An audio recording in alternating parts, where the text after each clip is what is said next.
আমাদের অনেক দুঃখ বাংলাদেশে যে আমাদের অনেক চমৎকার চমৎকার মেডিকেল কলেজ আছে যেখানে অনেক আধুনিক চিকিৎসা হয়, সেটাও সত্য। সব মানুষের কথা চিন্তা করেন, আমাদের চিকিৎসা ব্যবস্থা এখন অনেক গলদ আছে। এটার কারণে দেখবেন যে এক দেশের লোক আরেক দেশে যায় বা বিদেশে যাওয়াটা খুবই স্বাভাবিক বিষয়।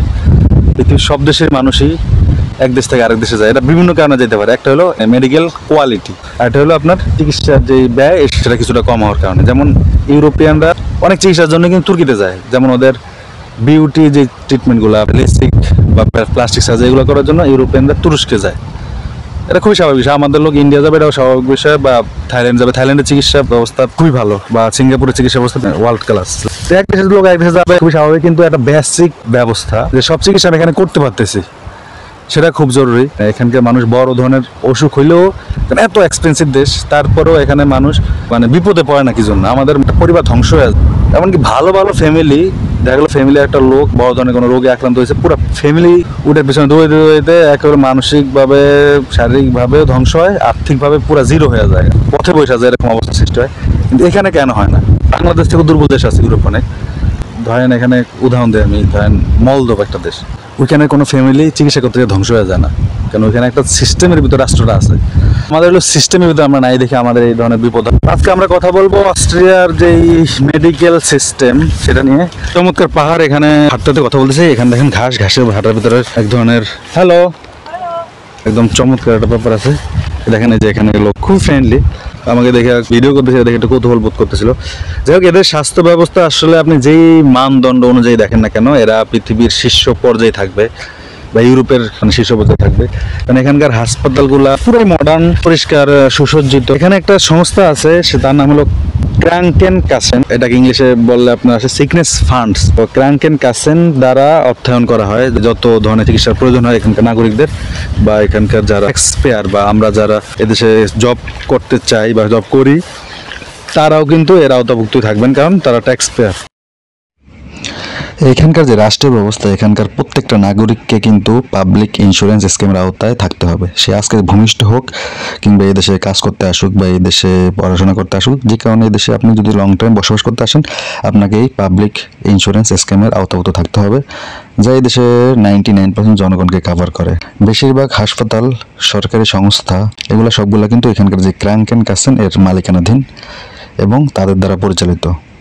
কিছু বেসরকারি হসপিটালও আছে, তবে তাদের কাজ খুবই সীমিত। ডাক্তাররা সাধারণত সার্জারিগুলো করে প্রাইভেটলি, তবে বেশিরভাগ রোগীগুলো এই ক্রাঙ্কেন কাসেনের থেকে আসে।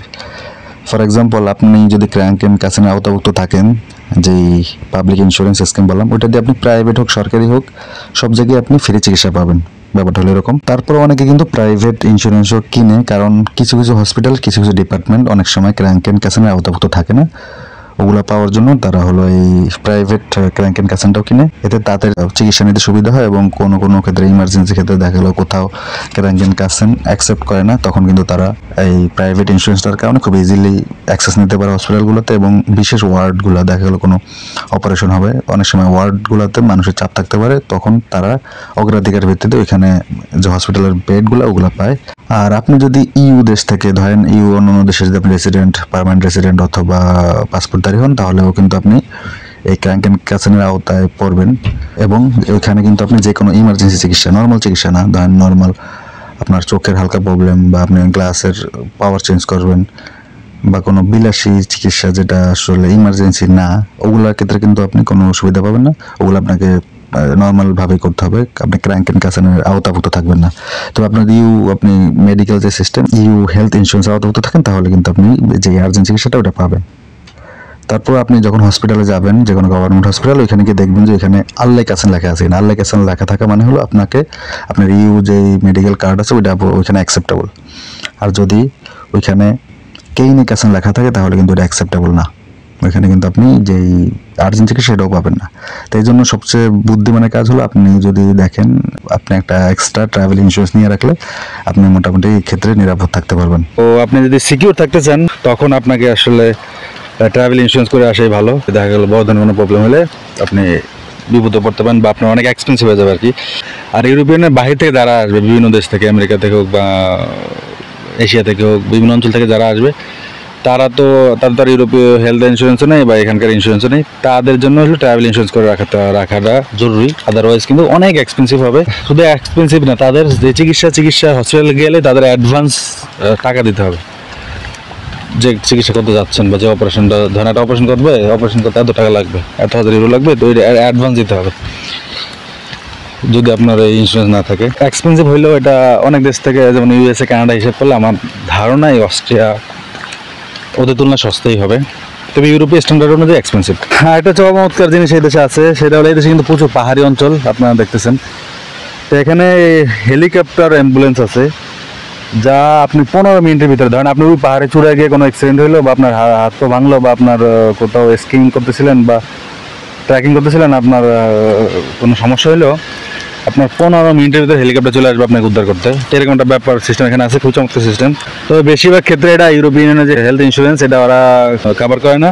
যে আপনি ট্রাভেল ইন্স্যুরেন্স, ওইটাও কিন্তু এরকম অ্যাক্সিডেন্ট হলে এটা কভার হয় না আর কি। কভার হয় না বলতে ইয়াটা কভার হয় না, ওই হেলিকপ্টারটা আপনার কভার হয় না, হয়তো চিকিৎসাটা কভার হতে পারে। এরকম অ্যাক্সিডেন্টে যদি আপনি পড়েন, তখন কিন্তু আপনি চান বা না চান আপনার হেলিকপ্টার আনতেই হবে। ধরেন আপনার ওইখানে যেই গ্রুপ আছে বা আপনার আশেপাশে যারা আছে সবাই কিন্তু ওই হেলিকপ্টারকে ফোন দেবে, ইমার্জেন্সি হেলিকপ্টারকে ফোন দেবে।